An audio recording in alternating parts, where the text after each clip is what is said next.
Good morning, students. Today I'm going to explain you agricultural practices. Already I have started this in my last video.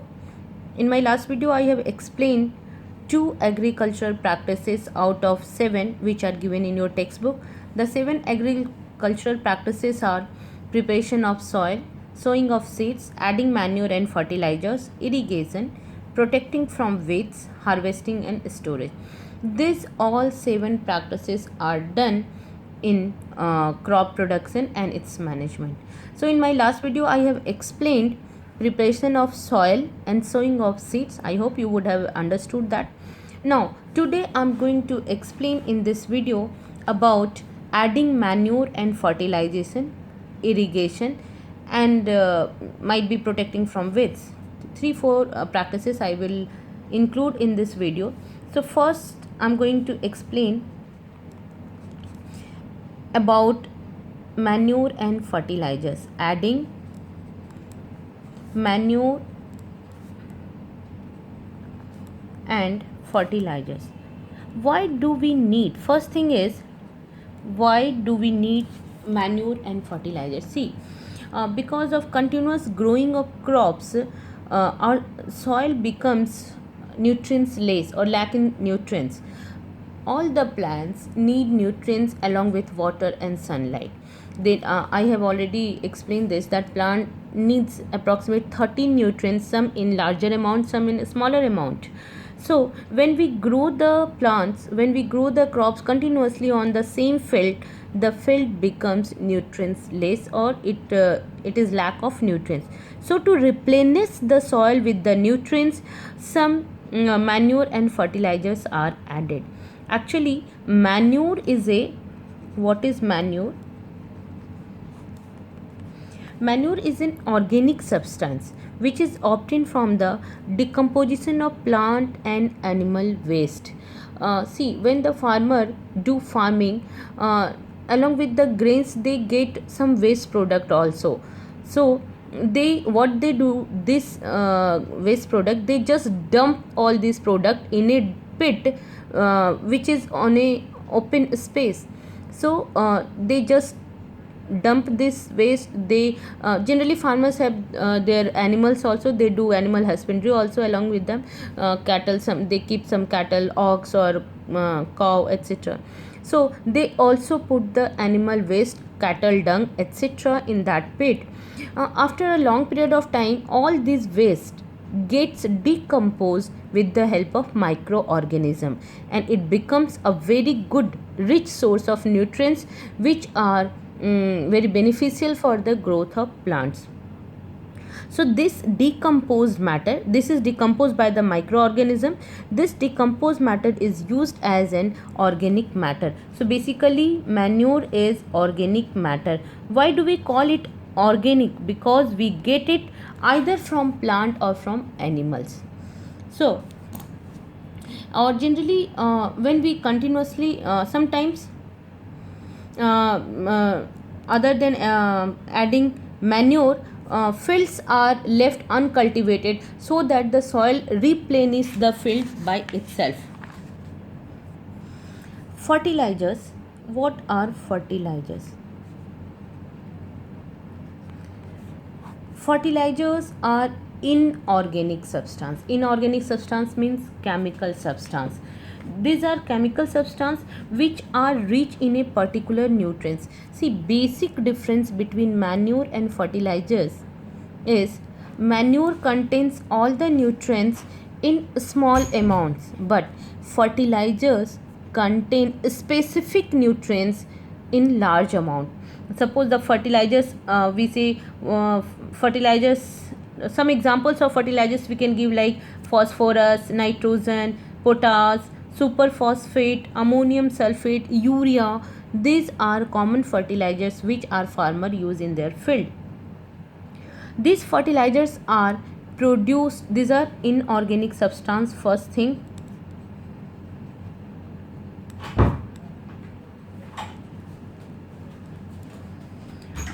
manures are produced in a field, but while fertilizers are produced in a plant. Manure are organic matters, fertilizers are inorganic substance.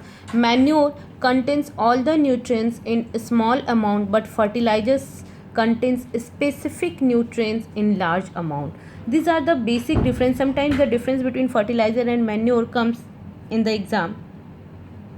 One more important difference between manure and fertilizer: manure add humus to the soil while fertilizers does not. What is humus? Humus means it provides because it is made up of uh, dead and decayed organism, organic matter, so it provides uh, what to say, bacteria, and it provides it actually makes the soil more porous, airy, so that the roots of the plants can breathe easily. The molecules are separated, molecules of the soils are separated, it becomes porous. The actually the texture of the soil enhances, so that the roots of the plants can breathe easily. We know that each part of the plant need oxygen for the respiration. So if the soil will be loose, if the soil will be porous, then it may breathe easily. Now the manure also increases the water holding capacity of the soil, because it is porous, so it can hold more water when compared to the soil which contains fertilizers. And because the soil is porous, so exchange of gases becomes easy. uh, the manure also contains friendly microorganism which turns the soil, which makes the soil fertile, which makes the soil porous, etc., and it improves the texture of the soil also. So but what then, why don't we always add manure? Why we use fertilizers? Because see, we want more and more production, because fertilizers are more rich in a particular, suppose some plants need nitrogen nutrients, some needs phosphorus, some needs calcium, so fertilizers are rich in a particular nutrients. That's why generally people use fertilizers for more and more production of crops. Now I'm going to explain fourth, irrigation.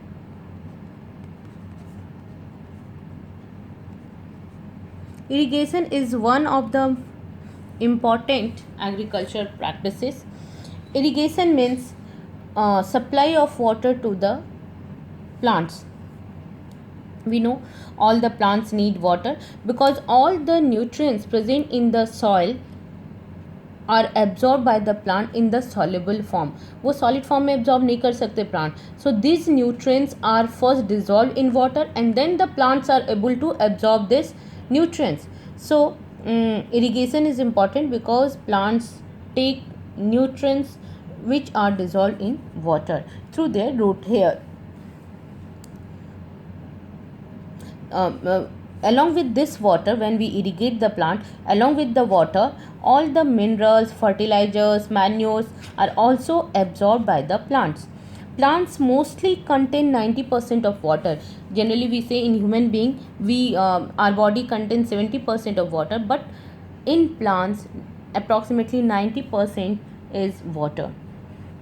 So water is essential for growth of plant, for germination of seeds, etc.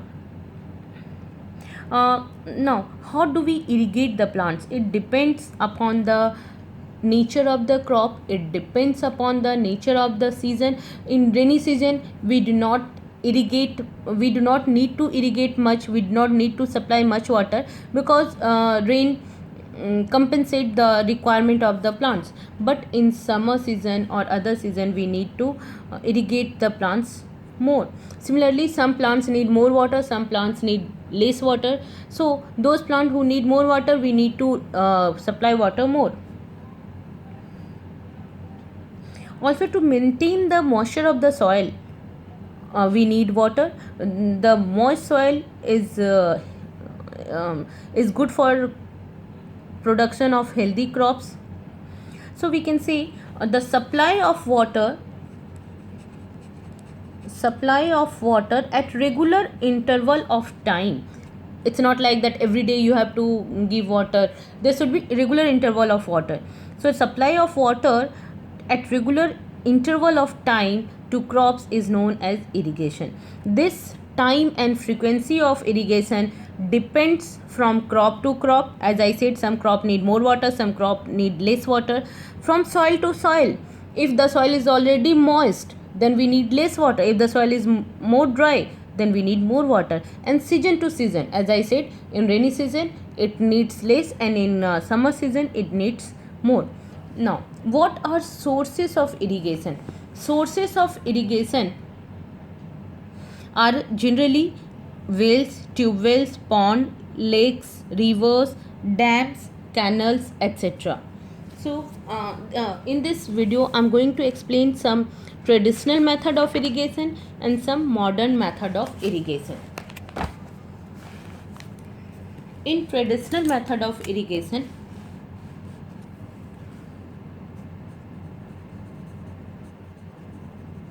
in traditional method of irrigation there are 4 methods given. I'll explain one by one. One is moat, second is chain pump. This is not given in detail in your book, but I would like to explain everything. Then Dhekli and Rahat. Generally people use this method, traditional method, earlier, but now people are using some different method. What is moat? You will be able to understand with the help of diagram. So I'm showing the diagram one by one. This is from your textbook only. This is the given. This diagram is given about moat. Moat is like, actually the whole diagram. This is a well. When either well or pond, there is a pulley here. Some animal, either cow or ox, is tied with this rope. So when the rocks or the ox pulls this rope, the bucket, actually this bucket is dipped into the well, and when the animal pulls this rope, the bucket full of water comes up. The person do not have to take out the water, and then when the bucket comes here, he pours the water to his field. Actually this process reduces his labor. He does not has to pull the bucket out of the well. This work is done by the animal. This is the moat system. Then chain system. Chain system is also like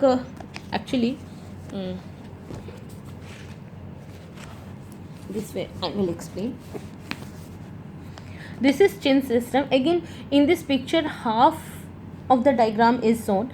Actually this is here pulley we can say, or lever disc is there, and one long chain is there.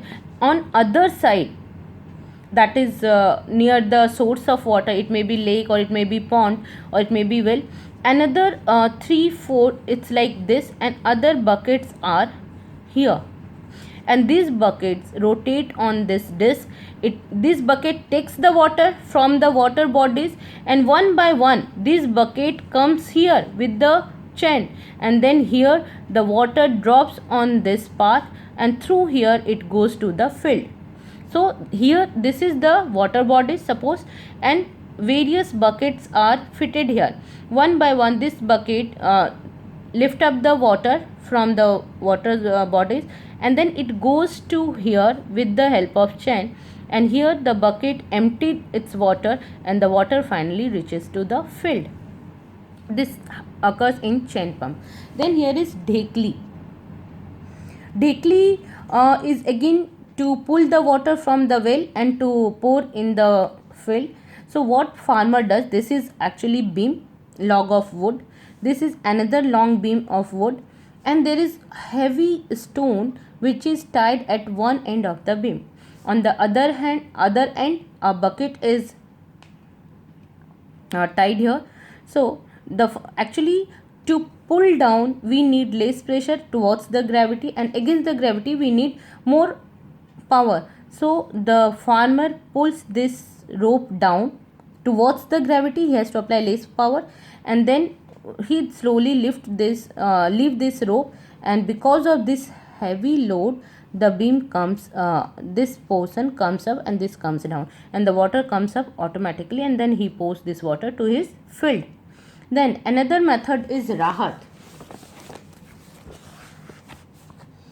In this traditional method, uh, an ox or some other animal is tied with the beam of a wood one side, and this is the fixed beam. This animal moves around. This is lever actually underground under the soil, and here it is 3-4 buckets are tied on a circular wheel. This is beam, and this is actually water resources, water bodies. From here, when it moves, the animal moves in a circular motion. Underground lever also moves, and then this wheels also moves, and the bucket takes the water from the, this is just as shown here like this, but actually this is water bodies. It may be pond or something. So the bucket takes the water from the pond, and then it pours towards the field. So these four method are traditional method. Now there are some sprinkler method. There are some modern method of irrigation. Modern methods of irrigation.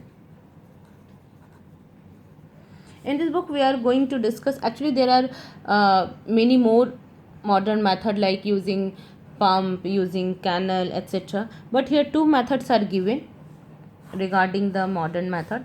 One is sprinkler method,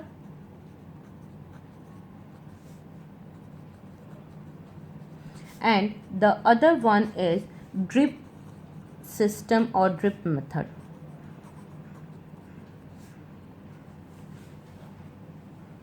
In the sprinkler system, actually this is the diagram of a sprinkler system. This system is nowadays these systems are used in the society. You must have seen, even in my society this system is there. The water is taken out from a water bodies, either from underground water or a well. There is a motor here, and then this water is pumped to the main pipe. This main pipe is divided to many perpendicular pipes. At the end of these perpendicular pipes there are rotating nozzles. These rotating nozzles, from these rotating nozzles the water comes out, and the water is sprinkled around all over. When the motor is on and the water is allowed to flow from the main pipe, from because of high pressure, the this water comes from main pipe to the all perpendicular pipes, and through this rotating nozzle the water comes out. It gets this is also used in the field. This water is sprinkled on the crop as if it is raining. ऐसा लगता है जैसे बारिश हो रही है. And this method is used on sandy soil area. Mostly जहाँ पे जो sandy soils होते हैं वहाँ पे हम इस method को use करते हैं. Then there is drip system. This system is known for saving water. How does it save the water? Generally the area where there is less water, in that area we use this drip irrigation system. Again there is a motor on a water resources, like here it is a well. From the well the water comes out through a main pipe. This main pipe is again divided into various pipes, and in this system the water is going to the roots of each crop or each plant drip by drip. Slowly the water falls drip by drip just at the root of each plant. So because extra water is not being lost here, so this is water saving method, and this method is known as drip system. So I hope you have understood the irrigation method. Now I'm going to explain about protection from weeds. Protection from weeds. Actually, first thing is, what are weeds? Weeds are unwanted plant which also grow along with the main crop. Suppose even in a small area, suppose you have planted a money plant or some other small plant in a pot, in a pot, and you must have seen after few months or few days, some different plant also grows like grass or something. So what you do, you just remove that grass. Why? This unwanted grass is the weeds. So even in the field, when the farmers grow main crop like rice, maize or wheat or some other thing, some unwanted plant like grass etc also grow along with this crop. So farmers want to remove these unwanted plants which are known as weeds, because these weeds fights for the nutrients, because they are on the same field, so they will also utilize the nutrients. They also need water for the growth, so they will absorb the water, they will absorb the nutrients, they will fight for the space, they will fight for the sunlight.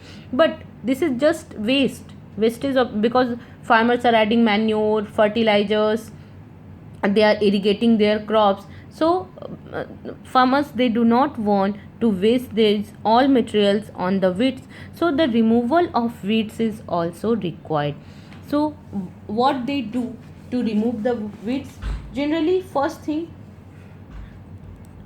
these weeds are, sometimes what happens, already in the field there are some weeds, so at the time of preparation of soil these weeds are removed before sowing of crops. So at the time of tilling of soil, these weeds are removed. At the time of tilling of soil and at the time of preparation of soil, when we prepare the soil, that time also farmers uproot these weeds or kill these weeds. Then sometimes they do manual removal, manual removal. Suppose after the growth of plants, or along with the growth of plants the weeds also grow. So what they do, what the farmer do, they simply remove these plants either by uprooting or cutting them. They use the khurpi, they cut the weeds and throw it out, or they might have used these weeds in making manure, they can throw it in the pit where they are making manure, or they can simply uproot these weeds. Then they can also use weedicides. By using weedicides, farmers can remove these weeds. Weedicides, one example is given, it is 2 or 4D. Actually they are sprayed in the field to kill the weeds. These weedicides have no effect on the main crop, but they kill the weeds. So farmers use this weedicides also. If it is on large field, it is on large area, so it is difficult to remove manually, so generally farmers use weedicides. Weedicides are used actually or sprayed during the vegetative growth of weeds, जब वो शुरू होते हैं तभी, before flowering and seed formation. कोई भी weeds में जब seeds या flower नहीं हुए हैं उसके पहले ही उसको kill कर देते हैं. Generally weedicides affect the health of the farmer also. So if it is a small field they avoid it, but if it is a large field they use it on their field, but they do it cautiously, because spraying of weedicides may affect the health of farmer, so they use these chemicals very carefully. They cover their nose and mouth so that the chemicals from these weedicides while spraying they should not inhale these weedicides chemicals. Along with the weedicides, sometimes they also use insecticides to protect their crops. Protection from weeds and protection from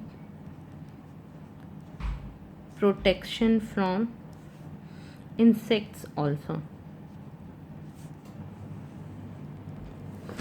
Along with the weedicides, the farmers also use insecticides to protect their crops. कभी कभी होता है, you must have seen कि crop में या कोई भी vegetable में, कोई फ्रूट्स में अंदर से कीड़े निकल जाते हैं. I have seen personally in a mango garden that people are spraying insecticides at the time of flowering before the fruit appear on the plant. Before that, the farmers are using insecticide so that the insects do not spoil the fruits. So insecticides and weedicides are used to protect the plant, to protect the crops. So these are the method for agricultural practices. In the next video I will explain the next topic. Till that, thank you. Okay, I forgot to say one thing. After watching this video, in the last video also I have said, after watching this video, please make notes of this video. You can make short notes and submit in the Google Classroom. Thank you.